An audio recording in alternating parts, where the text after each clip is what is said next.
So I think we heard a lot about automation, machine learning, assistants, and so on and so forth. I'm going to bring this down maybe to my height, a 5 feet perspective. So how do you do this day in and day out? How do you take advantage of machine learning and all of these things that are going on? First, you listen to some retro music. Then you're in the mood. And you listen to people like Laura Branigan, who a long time ago had it all figured out. Because she said, let it go. You take away my self-control. And that's what actually is going on, because Google, to a great extent, has all these wonderful tools to do a lot of the mundane stuff. And that's what you should do. And you should focus on the important pieces. So I think things that Google can do for us can be broken into like these major categories. On a day-to-day basis, if you're just an SMB or you're a medium-sized company, how do you get your message out to the right audience? That's place number one to start. So I think everybody's got to be familiar with remarketing search ads. So you create a remarketing list, people that have been to your site, they haven't taken the desired action. You've probably been the subject of those pesky little ads where they follow you around the web. Now, as an entrepreneur, this is your chance to do it to them. So everybody, no matter what your business size is, you can do that with Google. But something amazing is also offered by Google if you have a customer list, and that's called the Google Customer Match Program. So if you have email addresses or street addresses or even phone numbers of your customers, you can take that list, you can upload it into Google, and you can say to Google, hey, I've got this list of customers, help me find more of them.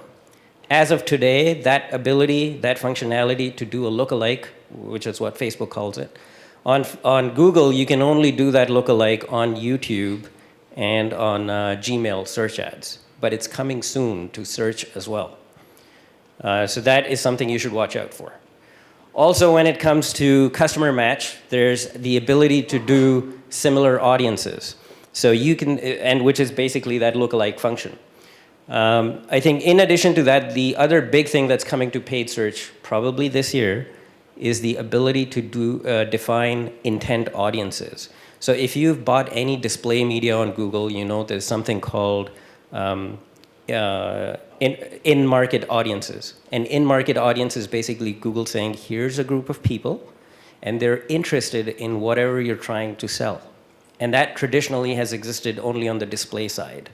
But this year, that's going to come to paid search. And when it does, guess what? You don't have to specify keywords anymore, or you do, but it's not that important. The more important piece is something that Google's done already, which is it has defined the audience for you. So what you can do as a paid searcher is you can say, hey, I want to bid on these keywords, but if somebody on these keywords happens to be in this audience, I'm willing to pay a little bit more because these people are the right people. Then when it comes to the right keywords, again, the trend that's been going on over the last few years is that Google's been increasingly protecting ourselves from ourselves. So if we forget to put in the right keywords, if we put in keywords that are not working, Google will suppress the keywords that are not working. And for phrase match and exact match, you can look whatever, you can look up what those are. Those are settings that you can put on your keywords. Google's becoming increasingly forgiving. Last year, I think it was when Google said, exact match doesn't really mean exact match. What that means is if you said, only show my ad for this keyword, Google is smart enough to figure out that, hey, this word, I will take care of things like singular versus plural, misspellings, all those variations. Google's going to take care of it for you. So once you've got the audience and the keywords all set up, the next thing is the right ad text. And again, you can create ads. You think you're a great copywriter. Maybe you hired a great copywriter. That's great. And maybe those ads are really great. But are they great for every single person that you're targeting? Maybe not. So you can use things like dynamic search ads, where Google will just run through a whole bunch of permutations and combinations and come up with a headline that works best for specific kind of people. And not only that, Google is also able to generate those headlines, if you allow it to, from a set of defined pages on your site. So you can say, Google, consider all of my site and come up with headlines and match them to the appropriate page. Or you can say, look only for pages where this item or these words exist in the title tags. Or here's only 50 pages that I want to drive people to. So look into something called dynamic search ads. And then the last piece is, after you've done this, you've got the audience selected, you've done your keywords, you've got your ads, what do? You need to drive them to the right landing page. And when it comes to the right landing page, again, it's the dynamic search ads piece.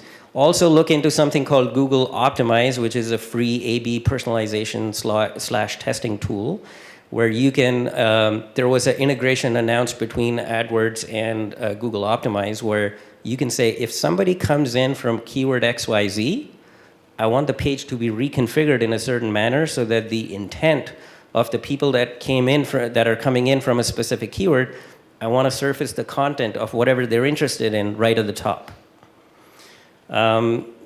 Two last things on the right landing page. There is now in AdWords something called a landing page tab, and you can see what Google thinks of your page in case there are any problems with the landing page. And the last thing is, make sure your page is really fast, because everything is about speed. All of what I just said is relevant to you if you're still driving traffic to web pages. If you're driving traffic to the App Store to have an app downloaded, you guys already are in the future zone, because when it comes to the app marketing landscape, you're dealing with something called the UAC, which is the Universal App Campaigns, where all you do is exactly what you see on the screen.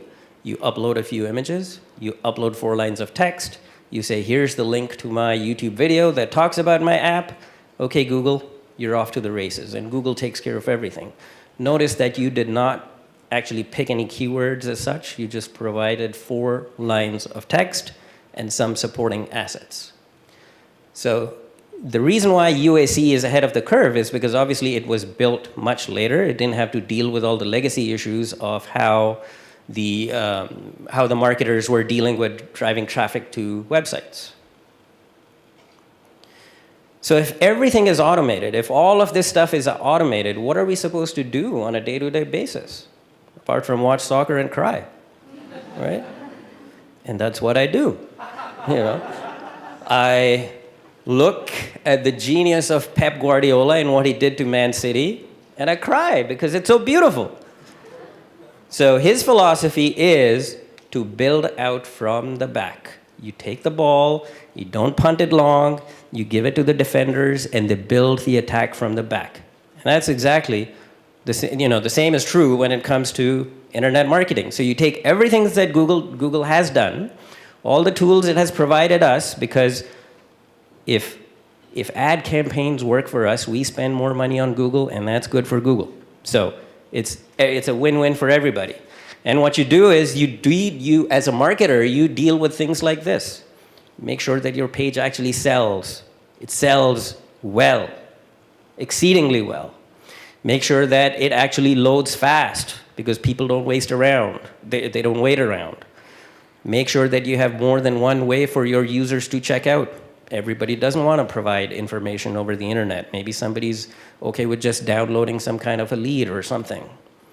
And you do all those things, you will get to the promised land, which is something like this.